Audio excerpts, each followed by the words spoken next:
Welcome back. Ahmedabad Narendra Modi stadium ఈరోజు అక్కడ final match జరగబోతుంది. ప్రతి ఒక్కరి చూపు కూడా అక్కడే ఉంది. ఈరోజు మ్యాచ్ ఏమవుతుంది అని చెప్పి అందరూ కూడా ఇండియా గెలవాలి అని చెప్పి చాలా గట్టిగా ఎదురు చూస్తూ ఉన్నారు.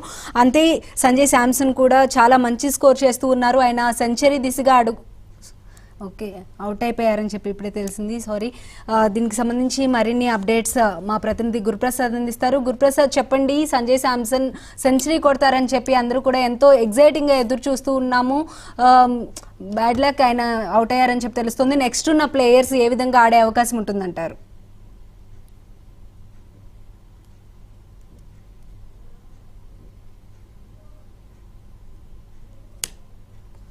గురుప్రసాద్ గారు, మీ వాయిస్ మ్యూట్ లో ఉందండి, అన్మ్యూట్ చేయండి.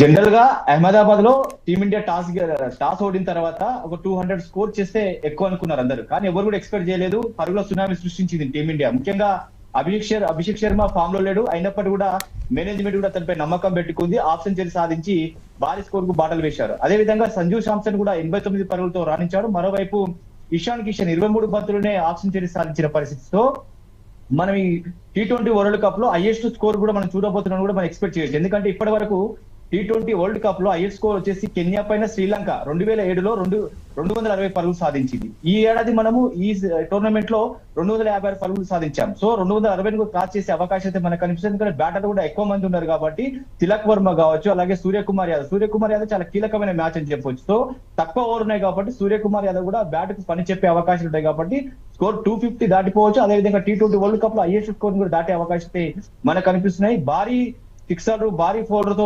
విరుచుకుపడుతున్న పరిస్థితి కనిపిస్తుంది. న్యూజిలాండ్ కూడా ఊహించి ఉండదు. ఎందుకంటే ఈ రకంగా టాస్ గెలిచిన శాంట్నర్ ఒక్కసారిగా వేరే ఆలోచన లేకుండా బౌలింగ్ ఎంచుకున్నాడు. సో ఖచ్చితంగా టీమిండియాని 200 లోపు ఆల్అౌట్ చేయగలిగితే ఖచ్చితంగా కొంచెం వెట్ ఉంటుంది. ఖచ్చితంగా బౌలర్లకు ఇబ్బందిగా ఉంటుంది కాబట్టి ఖచ్చితంగా చేంజ్ చేయడానికి అవకాశం ఉంటుంది కానీ భావించే శాంట్నర్ ఇవి ఒక నిర్ణయం తీసుకుంది. కానీ శాంట్నర్ నిర్ణయాన్ని పూర్తిగా పక్కకు పెట్టేసి టీమిండియా మాత్రం అద్భుతమైన ప్రదర్శన కనబరుస్తూ ముందుకు వెళ్తున్న పరిస్థితి కనిపిస్తుంది. మనం దాదాపుగా 14 ఓవర్లకు వచ్చేసింది. ఇప్పటికీ 200+ కి మనం వెళ్ళిన సిచ్యువేషన్ మనకు కనిపిస్తుంది. మొదటి వికెట్ కు 98 పరుగులు పార్ట్నర్షిప్ చేస్తే రెండో వికెట్ కు ఇషాన్ కిషన్ అలాగే సంజు శాంసన్ 100 పరుగుల పార్ట్నర్షిప్ కొనసాగించిన పరిస్థితి. చాలా మంది అదే లక్కీ ఫర్గూసన్ చాలా కీలక సమయంలో కూడా వికెట్లు తీసుకుంటాడు. కానీ ఫర్గూసన్ బౌలింగ్ లో కూడా సిక్సర్ వర్షం కురిపించిన పరిస్థితి కనిపిస్తే ఒక లిమిటెడ్ రన్స్ మాత్రమే ఒక కెప్టెన్ శాంట్నర్ మినహా మిగతా బౌలర్లతో కూడా దారుణంగా పరుగులు సమర్పించుకున్న పరిస్థితి కనిపిస్తుంది. చివరి 5 ఓవర్లు కూడా భారీ స్కోర్ వచ్చే అవకాశాలు ఉన్నాయి. ఖచ్చితంగా మనకి ఇది ఒక పరుగుల పండుగని చెప్పవచ్చు. మొత్తం దాదాపుగా 100 కోట్లాది మంది ఫ్యాన్స్ కూడా ఎంతో ఆసక్తిగా చూస్తున్న ఈ మ్యాచ్ లో కూడా ఈ రకంగా భారత బ్యాటర్లు బ్యాటింగ్ పని చెప్పడం కూడా చాలా సంతోషించదగ్గ విషయం అని చెప్పొచ్చు. ఖచ్చితంగా 250 స్కోర్ ప్లస్ చేయగలిగితే టీమిండియాకి మంచి ఎడ్జ్ ఉండే అవకాశం ఉంటుంది. ఎందుకంటే మనం సెమీఫైనల్ లో ఇంగ్లాండ్ పై 250+ స్కోర్ చేసినప్పుడు కూడా కొంతమేర బౌలర్లు తడబడ్డారు. అయితే ఇక్కడ అహ్మదాబాద్ పిచ్ వచ్చేసరికి మనకు కొంచెం డిఫరెంట్ గా ఉంటుంది కాబట్టి ఖచ్చితంగా కొంత స్పిన్ కు అనుకూలించే అవకాశం ఉంటుంది. ఖచ్చితంగా వరుణ్ చక్రవర్తిపై కూడా భారీ ఆశలు ఉన్నాయి కాబట్టి డెఫినెట్లీగా మనకు కొంచెం ఎడ్జ్ ఉండే అవకాశం ఉంటుంది. కానీ బ్యాటింగ్ లో మాత్రం ఈ రకంగా ఇంత ఫాస్ట్ గా ఇంత పరుగుల సునామీ సృష్టించాలని ఎవరు ఎక్స్పెక్ట్ చేయలేదు. ఇప్పుడు ఆ స్కోర్ మెల్లమెల్లగా ముందుకు వెళ్తున్న సిచ్యువేషన్ కనిపిస్తుంది. 260 క్రాస్ చేయగలిగితే T20 వరల్డ్ కప్ చరిత్రలోనే అత్యధిక స్కోర్ సాధించిన జట్టుగా టీమిండియా రికార్డు సృష్టించబోతుంది. Okay, right. Thank you Guruprasad.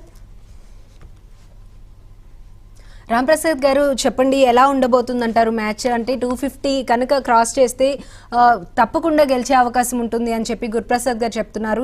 Cross చేసే అవకాశం ఉంటుందంటారా? 250 వరకు స్కోర్ చేయగలుగుతారంటారా?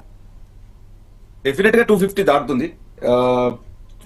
సో ఇప్పుడు త్వరగా 3 వికెట్లు పడిపోయినాయి. 204 కి 3 వికెట్స్. ఇప్పుడే ఇషాన్ కిషన్ అవుట్ అయిపోయాడు. సో ఎంత అవుట్ అయిపోయినా ఇప్పుడు ముఖ్యంగా ప్రాబ్లం ఏంటంటే ఇండియాది ఇదే ప్రాబ్లం. సో హార్దిక్ పాండ్యాకి ఎక్కువగా బాల్స్ ఉండాలని మనం అనుకున్నాం. బట్ హార్దిక్ పాండ్యాకి తగినన్ని బాల్స్ ఉన్నాయి. సో అతను డిఫెన్సివ్ స్ట్రాటజీలో అంటే అటు ఇషాన్ కిషన్ స్ట్రైక్ ఇద్దామనే ఆలోచనలో ఉన్నాడు. సో 250 దాటాలి అంటే 250కి దాటట్టుగా మరి ఆడాలి. ఇంకా 4 ఓవర్స్ ఉన్నాయి. అంటే ఇంకా దీని తర్వాత 25 బాల్స్ లీగల్ డెలివరీస్ ఉన్నాయి, ఫెయిర్ డెలివరీస్ ఉన్నాయి. ఈ 25 లీగల్ డెలివరీస్ లోపల సో అనుకున్నా చూడండి, మనం అసలు 200 దాటుదామని అనుకోలేదు. బట్ సడన్ గా 200 దగ్గరకు వచ్చేసాం.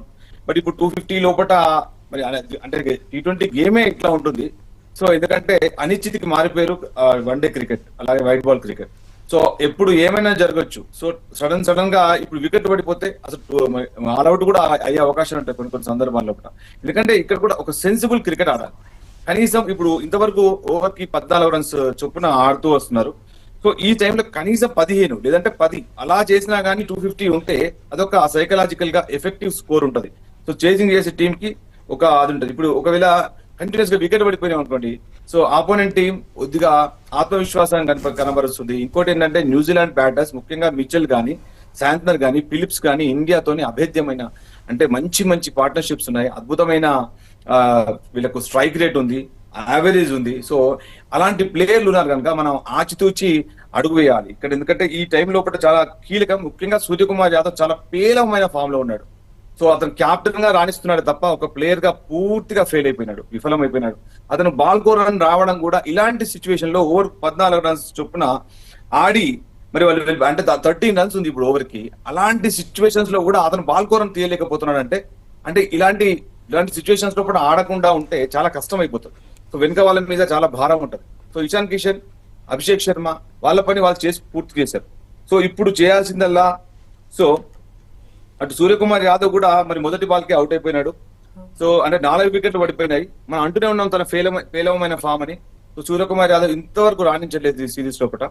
సో ఇప్పుడు మరి 250 దాడడం కాదు, అసలు మొత్తం ఓవర్ల కోట పూర్తి చేస్తామనేది చాలా కీలకం. అయితే రామ్ ప్రసాద్ గారు ఇప్పుడే 4 వికెట్స్ పడ్డాయి, సూర్యకుమార్ యాదవ్ డక్అవుట్ అయిపోయారు. అసలు మీరు ఇప్పుడే చెప్తూనే ఉన్నారు, ఏ విధంగా చూడొచ్చు అంటారు? అంటే ఒక కెప్టెన్ గా ఆయన సక్సెస్ అయ్యారని కూడా మీరే చెప్పారు. ఎలా చూడొచ్చు అంటారు? ఇంకా నెక్స్ట్ వచ్చే ప్లేయర్స్ అయినా ఏ విధంగా ఆడే అవకాశం ఉంటుందంటారు? అంటే వెంటనే ఇప్పుడు కొంచెం గ్యాప్ లోనే 2 వికెట్స్ పడిపోయాయి.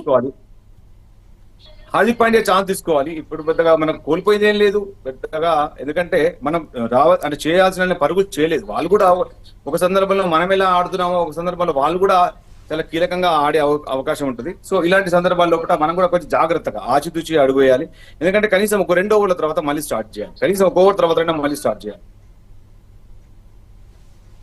ఓకే, అయితే అంటే సపోర్ట్ అనేది ఏ విధంగా ఉంటుందంటారు? అంటే వెంటనే వికెట్స్ పడడం వల్ల ఒక రకమైన టెన్షన్ అనేది ఆటోమేటిక్ గా వస్తుంది. నెక్స్ట్ వచ్చే ప్లేయర్స్ అదే నిబ్బరంతో ఏ విధంగా ఆడే అవకాశం ఉంటుందంటారు? డెఫినెట్ గా ఆడతారు.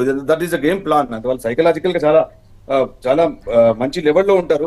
వాళ్ళని మంచి ట్రైన్ చేస్తారు. సో ఎలాంటి కీలకమైన సమయంలో కూడా వాళ్ళు నింపాదిగా ఆడతారు. ఎందుకంటే అందరు కూడా అద్భుతమైన వాళ్ళకు క్రికెట్ అనుభవం ఉంది. ముఖ్యంగా తిలక్ వర్మకు ఉంది, వచ్చే దూబేకు ఉంది, ఇప్పుడు ఆడుతున్న హార్దిక్ పాండ్యాకు ఉంది. ఒక్కసారి హార్దిక్ పాండ్యా ఒక 4 సిక్సర్ కొట్టారనుకోండి, ఒక్కసారి ఆ మూడ్ లోకి వచ్చాడండి హార్దిక్ పాండ్యా, ఇంకా అతన్ని ఎవరు ఆపడం కూడా చాలా కష్టం. ఓకే, అయితే న్యూజిలాండ్ పరిస్థితి ఇప్పుడు ఏ విధంగా ఉంటుంది అనుకోవచ్చు? అంటే కంపల్సరీ మ్యాక్సిమం 250 స్కోర్ చేసే అవకాశం ఉంటుంది అని చెప్పి మీరు చెప్తూ ఉన్నారు. ఒక రకంగా న్యూజిలాండ్ ప్లేయర్స్ లో టెన్షన్ ఏమైనా వచ్చే అవకాశం ఉంటుందంటారా? ఎలా ఆడాలి గేమ్ అని చెప్పి? వాళ్ళ